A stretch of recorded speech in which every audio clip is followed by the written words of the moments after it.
Brain putters, hello guys, sorry for the wait. I did go away for Valentine's Day. I hope you guys had a great weekend and a great past couple of days. But it is time to talk about Sailor Moon Crystal, episode 36, Act 35, Infinity 9, Infinite Labyrinth 2.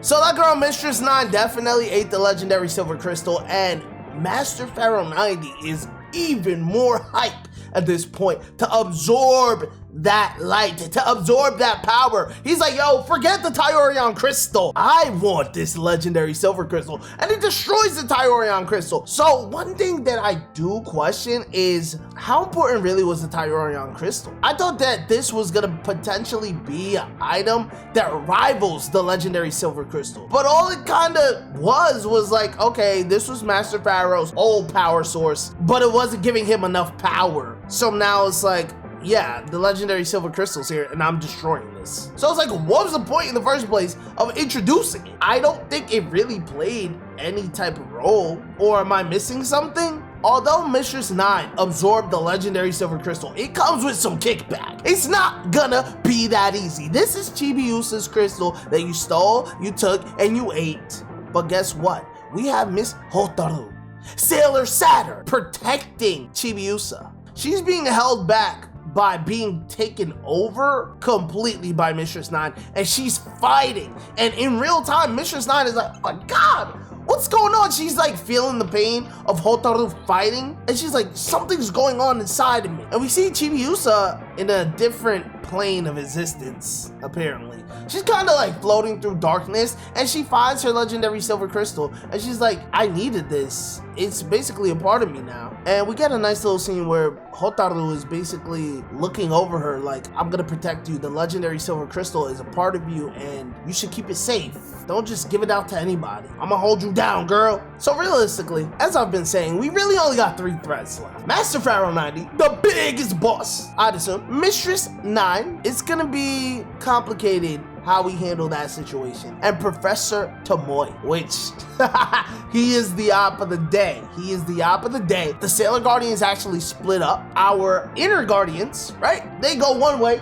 And then our outer Guardians, Neptune, Uranus, Pluto, they team up with Usagi to go the other way. We get a scene of Professor Tomoe in his lab, and we get the flashback that I'm so happy that we got, because this added context to everything that's gone on this season. Is it good context? I really want to hear your guys' opinion, because we see that Professor Tomoe and his assistant, Kaori, who turned into Magus Cow Knight, they were just, you know, experimenting, being scientists, until one day Master Pharaoh pulled up and he basically just warped Kaori's mind and was like, yo, pledge your loyalty to me. And she was under mind control, and she's like, yes, I pledge my loyalty to you. I give myself to you, Master Pharaoh. And Professor Tomoe, he's looking at this like, no, what's going on? I don't know if Kaori was his little booty after his wife got boomed in the fire, but he was like, damn, no. You know what? I think I want some power too. And he began working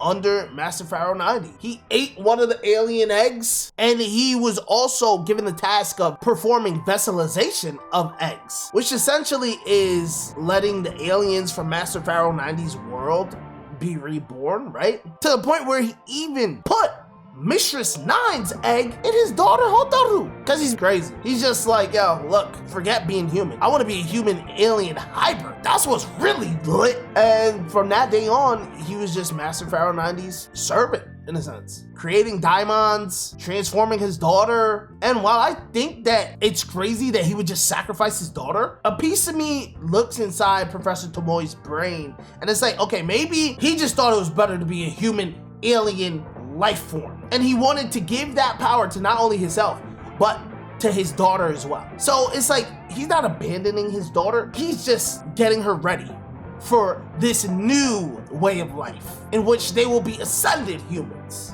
So yeah, he's pretty evil, he's kind of messed up, but in a twisted way. I think that's how he was going about it, especially with his daughter, because I really questioned, like, yo, is Hotaru really this guy's daughter, or did he just find her after the fire accident and he's just doing whatever he wants with her? That wasn't the case. And also, it kind of just sucks because Kaori, Magus Cow Knight, she was always just a victim of brainwashing. She got boomed because she got brainwashed, which is pretty sad. Imagine an alien comes to Earth and brainwashes you, and that's just it. You can never even go back to your regular life because the people who think they're protecting Earth just view you as a villain. But the whole time, you was brainwashed. She basically lost her life the day Master Pharaoh 90 came to Earth. So I don't even know if I can really view Magus Cal Knight as a villain now. And I kind of feel sorry for her, to be honest. We got a nice scene where Usagi's kind of in her head. She's kind of feeling lonely. And she is reassured by the Outer Guardians because they're like, yo, listen, we had to be alone,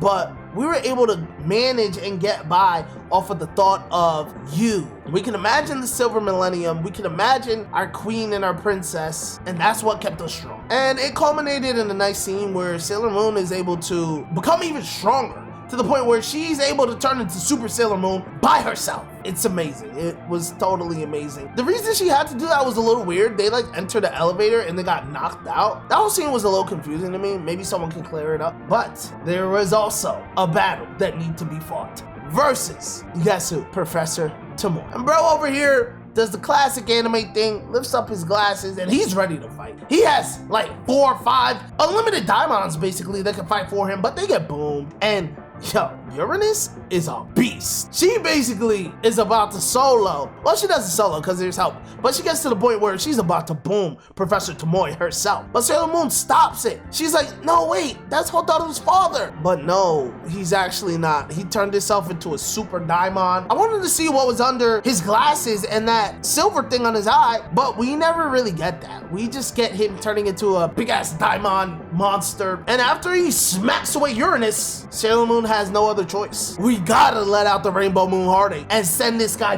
packing. One shot Usagi for the win. But at the end of the episode, something is going on with our inner guardians. And we see Mistress 9 looking like she's powered up. So I'm wondering what's gonna happen, and I'm excited. This episode had good action. I like what the Outer Guardians had to say in terms of them overcoming their own solitude. I like the background and the backstory behind Professor Tomoe and how Master Pharaoh came to Earth and what he did when he first came to Earth. When Hotaru's dad gets boomed, she actually felt it. So that was really her pops, man. And he might have been crazy, but it's really not his fault. It's really Master Pharaoh 90's fault, which I feel like paints him as even a bigger villain. He's been an evil entity blob thing. He crushed the Tyorion crystal, but now it feels like, damn, he's really messed up. He took 2 humans and just cooked them, just mind-washed them, brainwashed them. Brainwashed? How come no one ever says mind-wash? Because brainwashing is also technically mind-washing, because your brain is your mind. All right.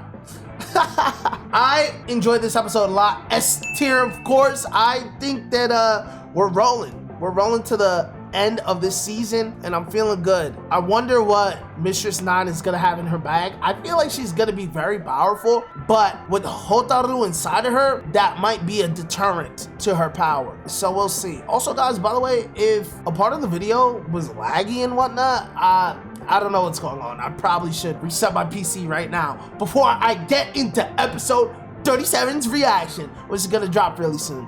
I hope you guys enjoyed this talk. Let me know if there's anything that you are thinking right now. Anything that comes to mind. Maybe I missed something. Maybe something flew over my head. Max Payne Sailor Crew, I appreciate you guys so much. Hit that like if you made it this far. Hit that sub if you're new. Let's keep putting in pain. See you next time.